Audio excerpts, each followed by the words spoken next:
미국의 국제무역위원회가 삼성전자와 LG전자 세탁기에 대한 이 세이프가드로 120만 대를 초과한 물량에 대해서 50% 높은 관세를 부과를 하기로 했습니다. 국내 관련주들 괜찮을지, 그리고 최종적으로 좀 이게 어떻게 좀 봐야 될까요? 피해라고 봐야 되나요? 일단 뭐 피해이다 이렇게 네. 좀 보시면 좋겠고요. 다만 이 시각 현재 삼성전자 그리고 LG전자의 주가가 삼성전자는 1.5% 상승을 보이고 있고요. LG전자가 3.2%의 상승을 보이는 거 보면 일단 시장의 기대치보다 좀 둔감하다 이렇게 보면 좋겠는데요. 중요한 것은 이렇게 보셔야 될 것 같습니다. 자, 미국에 있는 기업들이 힘들 때마다 이제 소위 ITC, 정확하게 말씀드리면 국제무역위원회에 제소를 해가지고 결국 우리가 힘든 것이 우리 때문에 힘든 것이 아니라 가끔 강조드리겠지만 결국 일본이나 중국이나 한국에서 제품을 그만큼 덤핑해서 들어와서 우리가 힘들다 이렇게 제소하는 것을 미국 ITC가 받아줬다는 것이 중요한 것 같고요.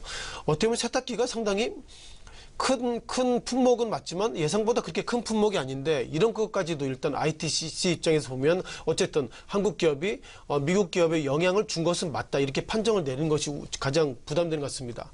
자, 그러다 보니까 이제 철강을 비롯해서 과연 어떻게 계속 이제 이것의 학습 효과를 통해서 수많은 기업들이 미국 ITC에 제소를 한다면 그것이 결국 덤핑이나 관세에 영향을 미치게 된다면 한국 입장에서 보면 주가 모습을 보면 현재까지 영향이 없지만 큰 틀에서 보면 한국 입장에서 보면 중국에 이어서 미국이 수출 2위 국가이기 때문에요. 우리가 영향이 있다고 보겠습니다. 자, 기본 팩터는 이겁니다.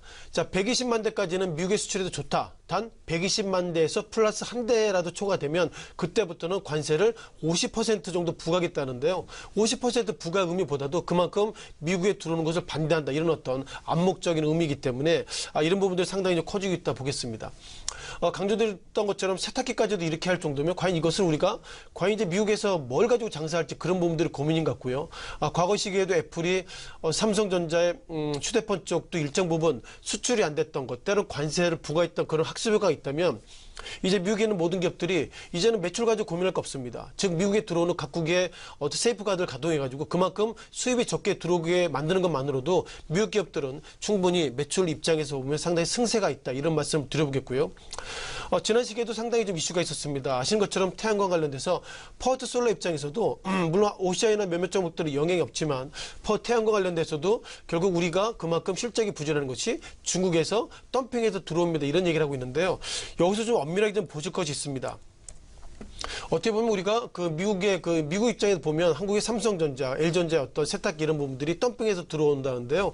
지난 3분기 데이터를 보면 한국에 있는 삼성전자, LG전자가 월풀보다 정확하게 월풀이라고 말씀드릴 것 같은데 월풀보다 비쌉니다. 그럼에도 불구하고 미국에서 세탁기 쪽에 그 삼성과 LG전자가 어떻게 보면 점유율 1등, 2등을 좀 달리고 있고요. 자, 그것을 보면 미국 국민 입장에서 보면 가격보다도 우리 세탁기 상당히 좋아지고 있죠. 여벌 빨래도 이렇게 할 수 있게 돼 있고 그리고 드럼이나 이런 부분도 예상보다 강한데 한국이 기술이 좋아짐에도 불구하고 미국이 보호무역지를 지금부터 한다는 것 자체가 결국 우리가 어떻게 보면 수출의 동력이 어떻게 보면 가장 떨어지고 있다 이렇게 보겠습니다. 자, 그렇다면 이 이후에 좀 방향을 좀 봐야 할 것 같은데요. 기본적으로 삼성전자나 LG전자도 WTO를 비롯해 제소할 수 있습니다. 다만 이렇게 미국과 이렇게 제소해가지고 갈등을 과연 일으킨다면 이것이 한국 입장에서 좋을까 그런 좀 고민이 있어서 아무래도 제소하기는 좀 어렵지 않겠나 그런 판단을 가지고 있는데요. 다만 미국은 이제 12월 4일까지 이런 피해 관련돼서 이제 정리를 해가지고 트럼프 대통령한테 이제 소위 권고안을 보고합니다. 보고하면은 먼쓸 일은 2달이죠. 어떻게 보면 12월 4일부터 그러니까 내년 1월, 12월 4일, 1월 내년 2월 4일까지 일단 트럼프 대통령이 이 공고안을 받아들일지 안 받아들일지 중요하겠지만 트럼프 대통령이 최근 들어서 지지율도 좀 떨어지고 있고 그리고 보호무역주의라는 것이 결국 미국 기업을 그만큼 상당히 좀 가이드한다는 입장을 보면 이번에 권고안이 그대로 받아들일 수 있다 보겠습니다. 다만 이 시각 현재 한국 증시 가운데서 삼성전자, LG전자 이런 어떤 주가의 차트를 잠깐 좀 리뷰를 들어보면요. 자, 삼성전자 이런 이슈가 최근에도 많이 있었습니다만 어떻게 보면 이것이 지난 상반기 때 나온 이슈가 있었는데요. 자, 그럼에도 불구하고 삼성전자가 최근 들어서 주가가 그렇게 급락의 모습을 가지고 있지 않고요. 오늘 같은 경우에는 오히려 오늘 새벽에 그런 부정적 이슈가 있음에도 불구하고 오늘 1.5% 정도 상승하고 있다는 것은 삼성전자 포트폴리오 가운데서 반도체 그리고 휴대폰이 있고요. 기본적으로 세탁기 쪽은 예상보다 물량이 작기 때문에 상당히 둔감하다 이렇게 보겠고요. 다만 LG전자는 좀 다른 입장입니다.